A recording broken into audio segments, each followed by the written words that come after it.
할렐루야. 자, 우리가 살면서 우리가 일을 하는데요. 뭐든지 그렇습니다. 사람들이 살면서 무슨 일을 하거나 아니면 그 삶을 사는 것을 보면 마지못해 하는 사람들이 있습니다.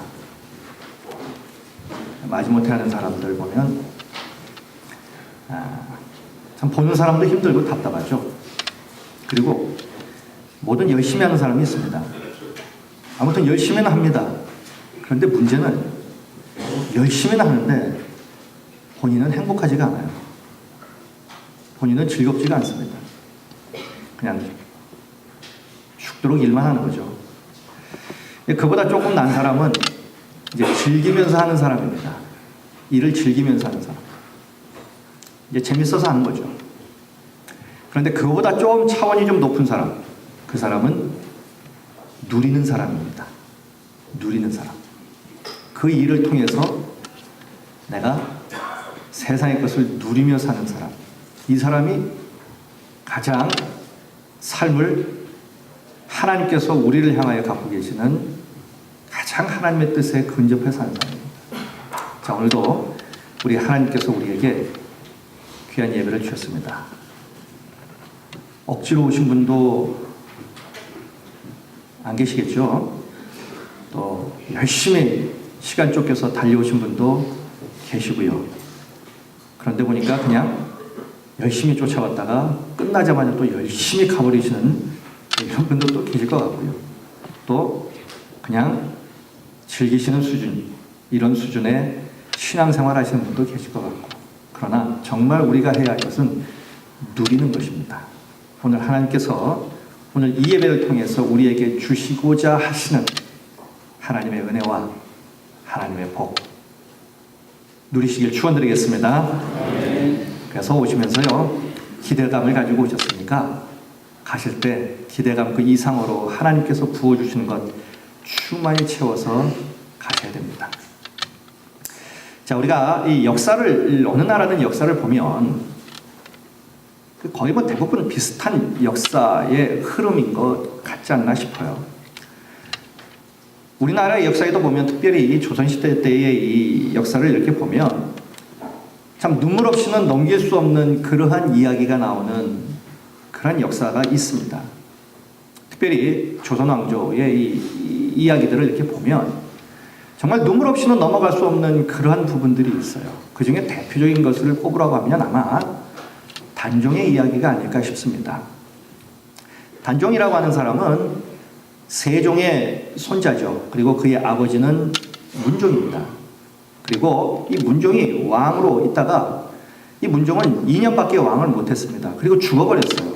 그러고 나니까 이제 그의 아들 단종이 조선의 6대 왕이 됩니다. 그가 왕이 됐을 때 나이가 12살이었어요. 뭐 12살이 뭐 압니까? 12살에 아무튼 왕이 되고 왕 아닌 왕으로 살다가 15살 때 그의 숙부가 수양대군입니다. 수양대군에 의해서 왕의 자리에서 쫓겨납니다. 쫓겨나고 왕족이 그냥 놔두면 안 되니까 이 어린 것을 17살에 강원도 영월로 유배를 보냅니다. 뭐 선교에서 영월 많이 다녀오셨죠? 예. 거기에 보면 이제 그 단종 역사에 대한 그런 조그마한 박물관 비슷한 게 이렇게 있습니다. 저도 한번 가봤는데 참 가슴이 애리는 그러한 이야기들이 쭉 있죠. 결국 그해 가을에 사약을 먹고 단종은 죽어버립니다. 17살에. 자, 그런데 이러한 슬픈 역사가 우리나라에만 있는 게 아니라 성경에도 참 많습니다. 그런 많은 슬픈 역사 속에서 대표적인 이야기를 꼽는다면 또 오늘 본문의 이야기가 될 겁니다. 남유다, 이 왕국에도 이유 못지않은 슬픈 역사가 있는 것이 바로 오늘 본문에 나오는 한 사람의 주인공이 나오는데 그 사람의 이름도 어려운 여호야긴이라고 하는 사람입니다. 왕이에요. 그의 아버지는 여호야김씨입니다. 김. 아들은 여호야긴, 그 아버지는 여호야김입니다. 이 아버지 여호야김이 왕이 된 지 10년 만에 죽어버려요. 자, 자, 그러고 난 다음에 이제 그 아들 여호야긴이 왕이 되는데 그 역시 어린 나이에 왕이 됩니다. 18살에 왕이 돼요. 18살에 왕이 되고 나니까 뭐 아는 게 있어야죠. 할 줄 아는 게 없는 겁니다. 너무 무거운 짐을 그 어깨에 짊어지고 왕 아닌 왕으로서 나라를 아무튼 다스려야 돼요. 그런데 더 기가 막힌 것은 그가 왕이 된 그때 당시에 유다는 이미 나라가 다 기울어진 상태였어요. 이제 한 해만 더 가면 이제 완전히 나라가 망해버릴 것 같은 그러한 거의 끄트머리에 와 있는 그런 상황이었어요. 나라뿐만 아니라 그 이전에 있었던 왕들도 다 하나님 앞에서 큰 죄악들을 범했어요. 그러고 나니까 백성들도 죄악의 늪에서 헤어나오지 못하는 그러한 상황이었습니다. 이런 상황에서 이런 구조적인 악 속에서 18살짜리가 왕이 된 거예요. 그러고 나니까 뭘 할 수 있겠어요? 자기가 봐도 나라가 이렇게 되면 안 되는데 하나님 앞에서 이렇게 죄악을 범하면 안 되는데 해도 그것을 바꿀 수 있는 능력이 없는 거예요. 힘이 없는 거예요. 그냥 자기도 모르게 그냥 떠밀려 가는 거예요. 그 상황을 열왕기하 24장은 이렇게 말합니다. 여호야긴이 왕이 될 때에 나이가 18세라. 예루살렘에서 석 달간 다스리니라. 그의 어머니의 이름은 누후스다요 예루살렘 엘라단의 딸이더라.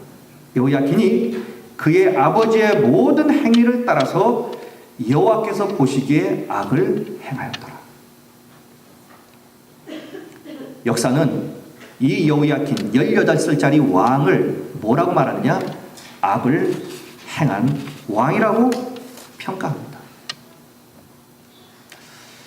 한번 생각을 한번 해봤습니다. 도대체 18살짜리 왕이 악을 행하면 어떤 악을 행할까? 상상이 잘 안 갑니다. 얼마나 이 18살짜리가 포악하고 얼마나 완악해야 이렇게 기록을 받을 수 있겠는가? 근데 어떻게 보면 이 여호야긴의 입장에서는 억울한 측면이 많습니다. 왜냐하면 왕이 된 지 겨우 3개월 만에 왕에서 쫓겨났어요. 그러니까 왕을 겨우 3개월밖에 못한 사람이에요. 그것도 18살짜리가 3개월밖에 왕 노릇을 못했으니 무엇을 할 수 있겠냔 말이에요.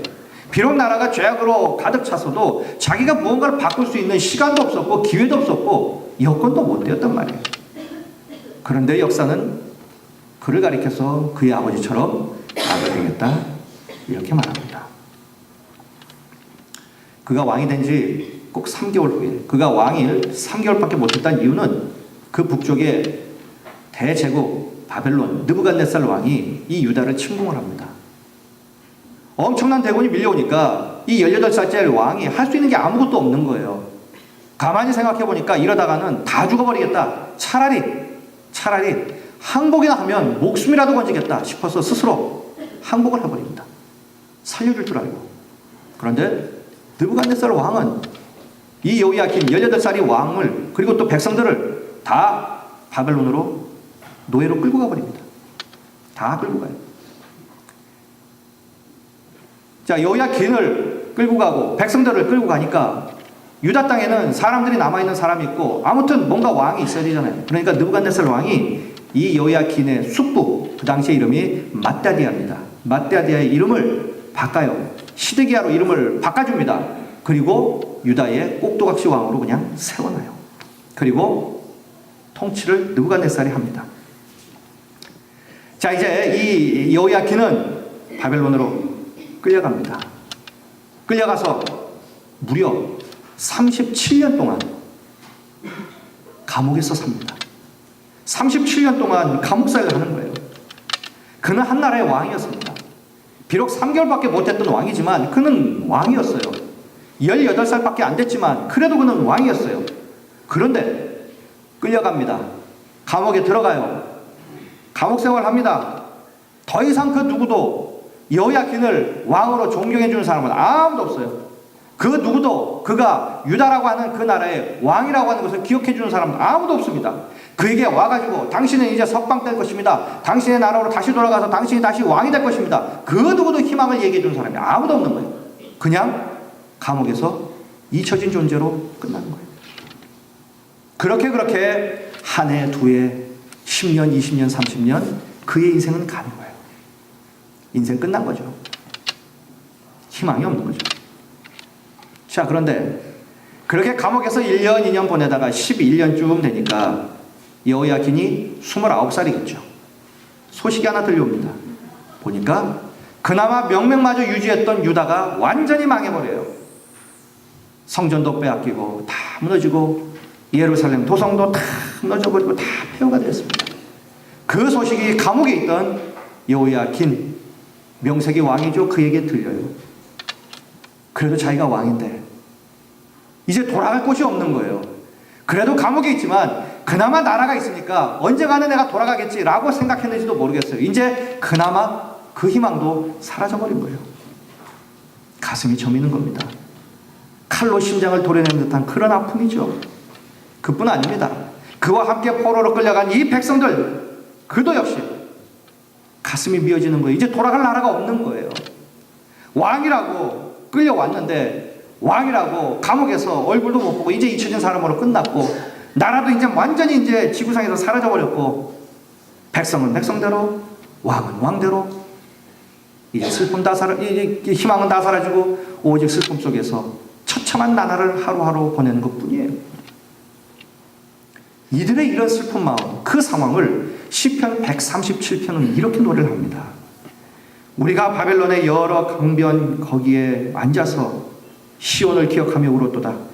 그 중에 버드나무에 우리가 우리의 수금을 걸었더니 이는 우리를 사로잡은 자가 거기서 우리에게 노래를 청하며 우리를 황폐하게 한 자가 기쁨을 청하고 자기들을 위하여 시온의 노래 중 하나를 노래하라 하미로다.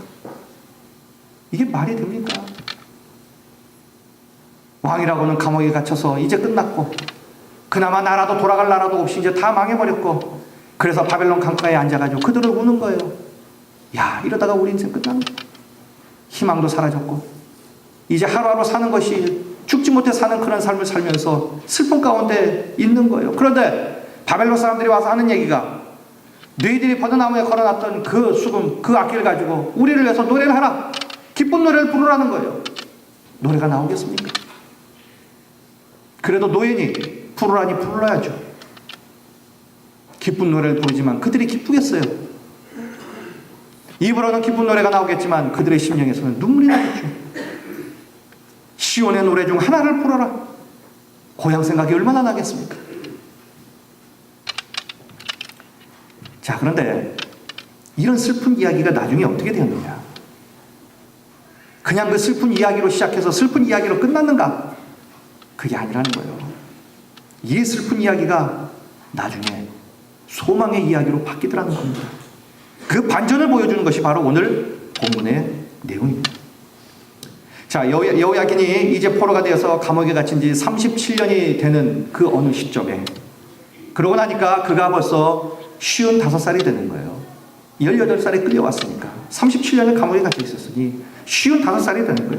그 당시에 55살이면 꽤 많은 나이입니다. 주전 562년에 이 바벨론의 대왕 느부갓네살이 죽어요. 그리고 그의 아들이 그를 이어서 왕이 됩니다. 오늘 본문에 그가 누구로 나옵니까? 에윌므로닥 이라고 하는 사람이 왕이 됩니다. 대제국의 새 왕이 등극을 했어요. 그러면 사람들은 뭔가 기대하겠죠. 야, 이제 뭔가 좀 바뀌겠다. 야, 이제 뭔가 나도 이제 한 자리 좀 하겠지. 뭔가 이런 기대감이 있는 거예요. 그런데 감옥에 갇혀 있는 사람들은 아무런 기대감이 없는 거예요. 누가 왕이 되든 뭐가 바뀌었든 감옥 안에 갇혀 있는 사람은 아무런 소망이 없는 거예요. 희망이 없기 때문에 누가 왕이 되든 상관이 없어요. 이 사람들은 그저 하루하루 주는 밥 먹고 죽지 못해 사는 그러한 삶이기 때문에 그렇습니다. 절망 속에서 고통 속에서 하루하루 사는 거예요. 그러니까 누가 왕이 되든 상관없는 거예요. 그저 이 감옥에서 나가기만 해주면 가장 기쁘고 할렐루야죠. 자, 이렇게 하루하루 보내던 그 어느 날 놀라운 일이 일어납니다.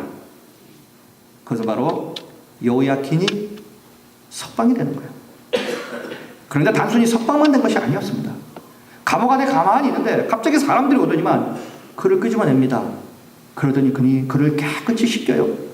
그리고 놀랍게도 왕들이 입는 그 옷을 입혀줍니다. 그리고 머리에는 왕관을 씌웁니다. 그리고 발에는 왕들이 신는 가죽신을 신겨요. 그리고 그를 바벨론 왕 에윌므로닥 앞으로 세웁니다. 왕이 된 거예요. 이제 왕의 옷을 입고 왕관을 쓰고 그리고 왕의 신발을 신고 이제 에빌무로닥 앞에 쓴 거예요. 그럴 때 이 바벨론 왕이 이 여호야킨에게 놀라운 말을 합니다. 오늘부터 그대는 다시 왕의 명예를 회복했다. 앞으로 그대는 유다의 왕으로 풀릴 것이다. 그리고 왕궁에서 이제부터 나와 함께 식탁에서 밥을 같이 먹을 것이고, 그대에게 필요한 모든 것은 왕궁에서 다 죽을 때까지 제공해 줄 것이다. 이제는 왕이니 왕으로 이제 누리며 살아라는 거예요. 게다가 바벨론에게 점령된 많은 나라의 왕들이 있죠. 그 왕들보다 이 여호야킨을 더 높여 주었다는 거예요. 그게 오늘 본문의 내용입니다. 여러분, 이 사건이 가지는 의미가 도대체 무엇이냐 하는 거예요. 왜 하나님은 예레미야서를 기록하면서, 예레미야서는요 뒷부분에 뭐가 나오냐면요, 유다 백성들이 다 포로로 끌려간 이야기가 끝부분에 나옵니다. 그런데 그것으로 끝내지 아니하고 세월을 37년 동안 확 뛰어넘어서 맨 마지막에 여호야킨 왕의 명예와 신분의 복권을 언급하신 이유가 도대체 뭐냐는 거예요. 맨 마지막 끄트머리 37년의 세월을 훌쩍 뛰어넘어서 왜 마지막 이것을 기록하고 끝내느냐 하는 거예요. 두 가지 이유가 있습니다. 첫째는 하나님은 결코 당신의 백성을 잊지 아니하시고 기억하시는 하나님임을 보여주시기 위해서요. 하나님은 잊지 아니하시고 기억하시는 하나님이라는 거예요. 여러분, 우리가 살면서 세상에, 그리고 그 누군가에게 잊혀진다는 것처럼 슬픈 일이 없습니다. 잊혀진다는 것처럼. 연예인들이 인기를 먹고 삽니다. 관심을 갖고 살아요. 그런데 연예인들의 말년이 너무 힘든 것은 잊혀진다는 거예요. 그렇게 수많은 사람들이 자기를 따라다니고 환호하고 하는데 어느 한순간 다 사라져버리고 마는 거예요. 누구지조차도 기억을 못하는 겁니다. 그 사람이 불렀던 노래, 그 사람이 출연했던 드라마, 영화, 기억을 못 해주는 거예요. 그럴 때 가장 속을 뜬 거예요. 그래서 연예인들이 신앙을 갖지 않으면 정말 힘든 삶을 살 수밖에 없는 어떤 삶의 구조가 아닌가 싶어요. 인기를 먹고 살기 때문에. 사람들이 자기를 기억해주는 그것을 먹고 사는 사람들이기 때문에. 그런데 사람들은 그렇지 않거든요. 사람들의 기억력은 굉장히 짧습니다. 여기에 열광하다가도요, 금방 대상이 바뀌어져 버려요. 언제 그랬냐는 식으로 바뀌어버립니다. 저희 막내딸도 보니까 그러더라고요. 어느 날은 어떤 가수가 벽에 붙었는데 며칠 후에 딴 사람이에요. 또 지나면 딴 사람이에요. 야, 어떻게 됐냐? 나중에 그 사람은 어떻게 됐어? 그러면 그 사람은 이제 끝났어. 이제 더 이상 관심이 없는 거예요. 관심이 없는 거예요. 그냥 떼버리고 맙니다. 그리고 어디론가 없어져 버려요. 누군가에게 잊혀진다는 것, 이것은 너무너무 힘든 거예요. 남자들이 직장 생활하면서 어느 순간에 명퇴를 합니다. 그것이 왜 힘듭니까? 더 이상 내가 사회에서 쓸모없는 사람이구나. 이것이 너무 가슴 아픈 거예요. 또 하나는, 내가 잊혀지는구나. 이게 너무 큰 가슴 아픈 거죠. 사람은 쉽게 잊어버립니다. 애기들도 그래요. 애기들도요, 보면 한 번 부모에게 버림을 받은 애기들, 그래서 보육원이나 고아원이나 이런 데 가는 아이들을 보면 말을 못하는 삐똥인데도요, 자기가 잊혀졌다는 것, 버림받았다는 것을 직감적으로 알아요. 그래서 사랑을 받으려고 엄청나게 노력을 합니다. 그 삐똥이들도요. 잊혀진다는 것이 그렇게 가슴 아픈 거예요. 하나님은 어떨까요? 하나님은 우리에게 과연 잊혀진 분은 아닌가? 일주일 내내 살면서 하나님 생각을 하나도 안 하는 거예요.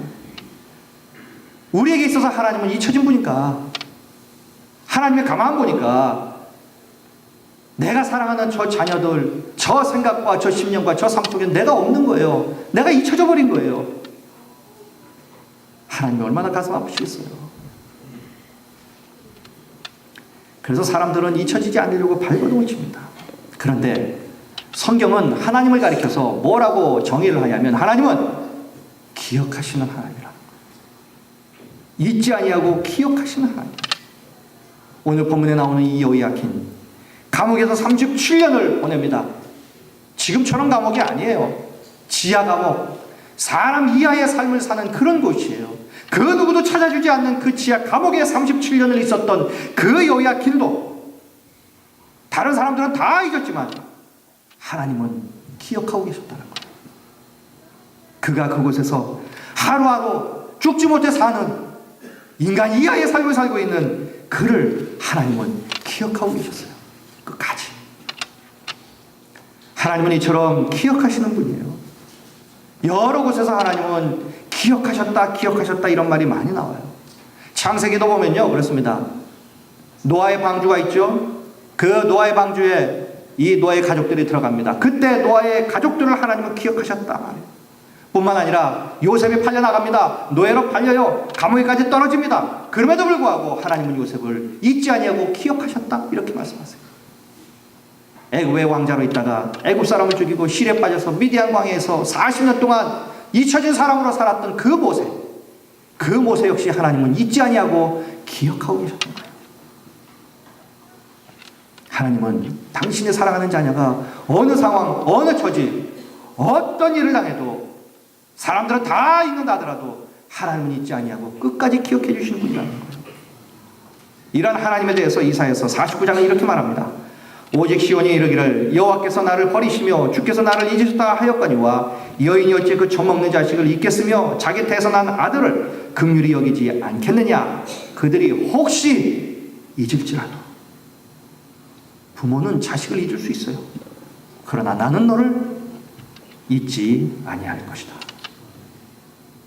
인간은요, 자기 핏덩이도 버리고 잊어버리는 것이 인간인데 하나님은 잊지 아니하고 기억하신다는 거예요. 이렇게 잊지 아니하시고 기억하시는 하나님께서 우리도 기억해 주실 줄로 믿습니다.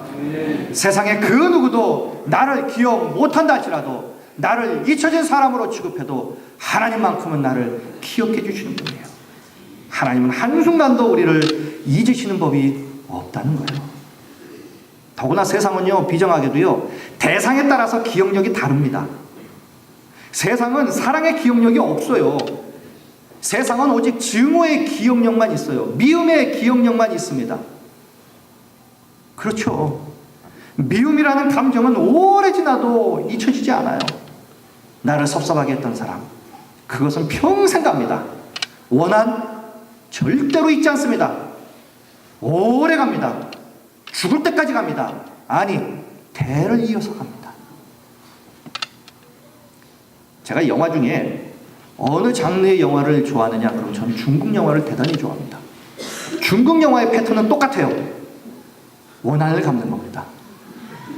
원한을 갚는 거예요. 아버지가 누구 때문에 죽었습니다. 그러면 그 자식이 이제 어디 들어가서 무술을 연마하고 칼을 갈고 그날을 기다리며 이제 원한을 갚는 거예요. 그렇게 해서 영화는 끝납니다. 대부분의 패턴이 영화거든요. 원한은 사람들이 잊질 않아요. 죽으면서까지 유언으로 남깁니다. 안 잊어버리는 거예요.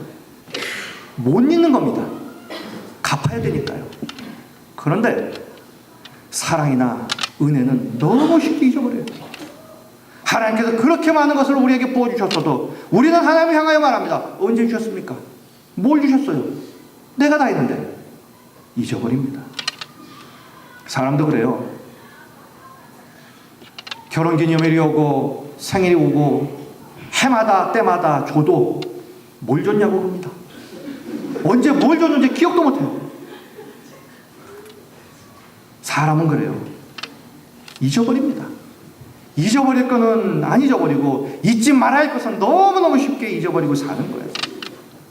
이것이 사람입니다. 이것이 세상이에요. 그러나 하나님은 여호야킨 그리고 유다 기억하셨어요. 끝까지 기억하셨습니다. 그러면 이들을 기억한 이유가 도대체 무엇입니까? 미워서 기억했습니까? 원한에 맺혀서 기억했습니까? 어겨서 기억했습니까? 미워서 기억했습니까? 아니에요. 하나님은 그들을 사랑하기 때문에 기억했어요. 사랑하기 때문에 기억했습니다. 사실 그들은요, 하나님께 사랑스러운 자들이 아니었어요. 그들은 숱하게 하나님을 떠났습니다. 우상을 섬겼어요. 숱하게 하나님 앞에서 범죄를 했습니다. 하나님께서 마음먹고 그들을 심판하시려면 한도 끝도 없는 거예요. 하나님의 진노를 산 사람들이에요. 미운 사람들입니다. 그럼에도 불구하고 하나님은 그들에게 원수를 갚으려고 그들을 심판하려고 기억한 것이 아니었어요. 그들에게 회초리를 들어서 그들을 때리려고 기억한 것이 아니었습니다. 그래, 너희들 두고 보자. 기회만 한번 보자. 내가 너희들 가만 안 둬. 이런 마음으로 하나님이 기억하신 것이 아니었어요. 사랑을 베풀어서 감옥에서 구원해 주시고 건져 주시고 다시 한번 일으켜 세워 주시기 위해서 끝까지 잊지 아니하고 기억하셨다는 거예요. 여러분, 하나님은 우리에게도 이 마음을 갖고 계신 줄로 믿습니다. 우리도 때로 하나님 앞에 범죄합니다. 때로는 하나님의 마음에 합하지 않은 그런 삶을 우리도 살 때가 있어요. 그런데 하나님께서 그 모든 것들을 다 기억하셔서 우리를 벌내리려고, 망하게 하시려고 우리를 잊지 않고 기억하시는 분이 아니라는 거예요. 그럼에도 불구하고 하나님의 마음에 합한 삶이 아니어도 때로는 죄를 범해도 때로는 곁길로 가도 우리에게 사랑을 주시려고, 우리를 구원하시려고, 다시 한번 건지시고 일으키고 회복시키려고 하나님은 잊지 아니하고 우리를 끝까지 기억하시는 분이라는 거예요. 그렇기 때문에 하나님께서 우리를 기억하신다는 것, 이것이 우리의 소망입니다. 이것이 우리의 소망이에요. 그러게 여러분, 하나님께서 기억하시는 날, 우리가 어떤 형편, 어떤 처지, 어떤 상황이 있다 하더라도 아직 우리 인생 끝난 것 아닙니다. 노예가 되었어도, 미디안 광야에서 잊혀졌어도 아직 상황이 종료된 것이 아니라는 거예요. 성도들에게는요, 어떤 상황에서도 대역전의 기회가 분명히 옵니다.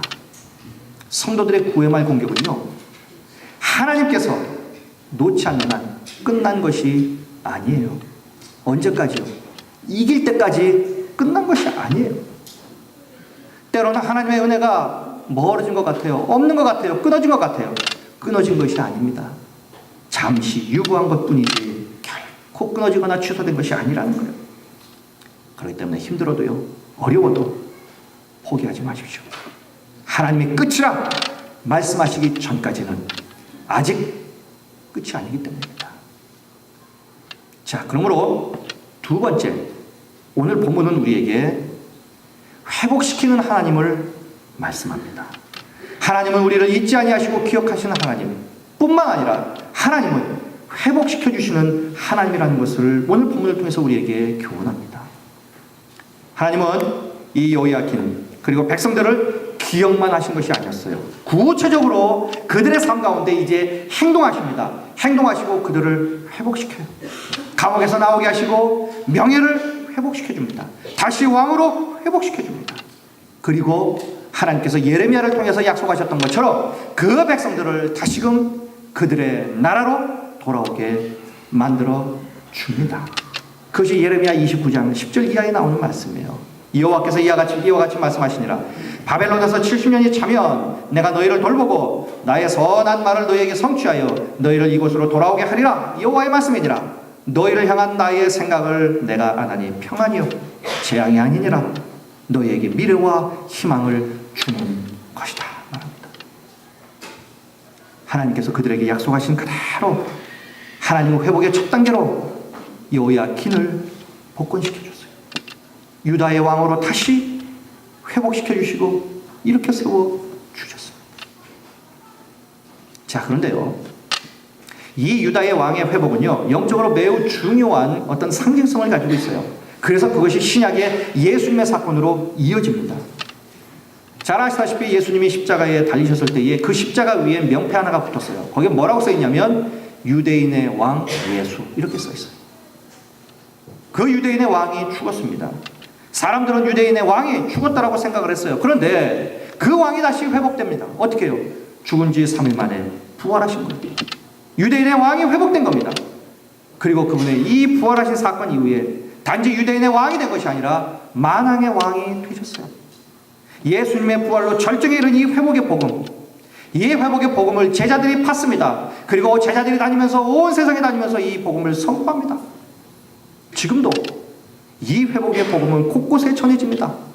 그래서 삼일체 하나님 안에서 엄청난 회복의 역사들이 지금도 일어나고 있습니다. 질병에 걸렸던 사람들, 실패로 망가졌던 인생들이 회복되고 있습니다. 깨진 가정이 회복됩니다. 희망 없던 사업장이 다시 회복이 되고 부흥이 되는 놀라운 역사들이 지금도 일어난다는 거예요. 비전 없이 사는 젊은이들이 다시 한번 일어나서 그들이 비전을 따라 비전을 위해 사는 놀라운 인생으로 바뀌어집니다. 그리고 전 세계에 얼어붙었던 이 복음의 불모지 위에 이 회복의 복음이 들어가서 사람들이 예수 믿고 그 놀라운 축복의 주인공이 되는 이 열매가 지금도 맺혀지고 있는 거예요.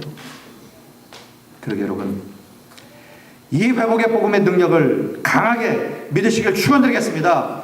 회복시켜 주시는 이 하나님을 우리가 붙들기를 정말 간절히 소원합니다. 그래서 우리의 온전한 회복을 위해 하나님 앞에 간절히 기도하시기를 주님의 이름으로 간절히 축원드리겠습니다. 자, 이처럼 회복시켜 주시는 하나님의 손길은요, 여호와긴 이 개인에게만 국한된 것이 아니었어요. 후에 하나님께서 약속하신 것처럼 유다 백성 전체를 회복시켜요. 어떻게 회복시킵니까? 그 대제국 바벨론이 망해요. 페르시아 제국이 세워집니다.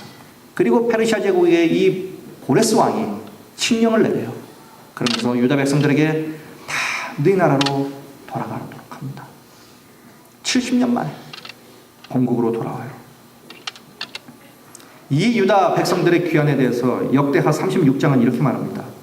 바사왕 고레스가 이같이 말하노니 하늘의 신 여호와께서 세상 만국을 내게 주셨고 나에게 명령하여 유다 예루살렘에 성전을 건축하라 하셨나니 너희 중에 그의 백성 된 자는 다 올라갈지어다.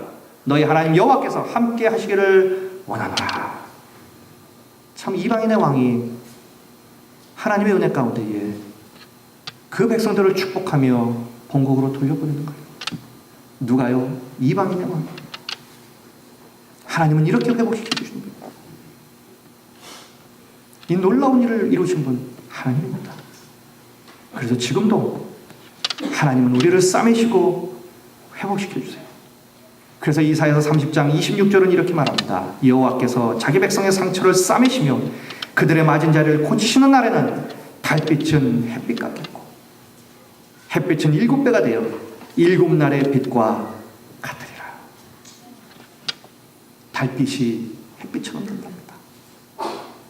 우리 인생에도 정말 금음달 같은 우리의 인생일지라도 하나님께서 싸매시고 회복시켜 주시면 햇빛보다 더 밝은 그러한 인생으로 바뀌어지는 역사가 일어날 줄로 믿습니다. 자, 이제 봄이 우리 곁에 성큼 다가왔습니다. 우리의 지난 날이 요야긴이 37년 동안 그 어두컴컴한 그 지하 감옥에 있었던 것 같은 우리의 삶이 그랬다면, 자, 이제부터는 우리 곁에 성큼 다가온 이 봄처럼 우리의 삶이 왕으로 명예를 회복하고 복권된, 그래서 왕을 누리는 이 요야긴처럼 바뀌는 그러한 우리의 삶이 되었으면 참 좋겠습니다. 그러게 여러분, 지금 우리의 삶이 감옥에 있는 여호야긴 같다 하더라도 절대로 소망을 잃지 마십시오. 포기하지 마십시오. 우리를 잊지 아니하고 기억하시고 회복시켜 주시는 그 하나님이 우리의 하나님인 줄로 믿습니다. 그 하나님이 우리의 삶을 오늘도 만져주세요. 그 하나님을 오늘도 바라보시고 그 하나님 붙잡고 기도하시길 바랍니다.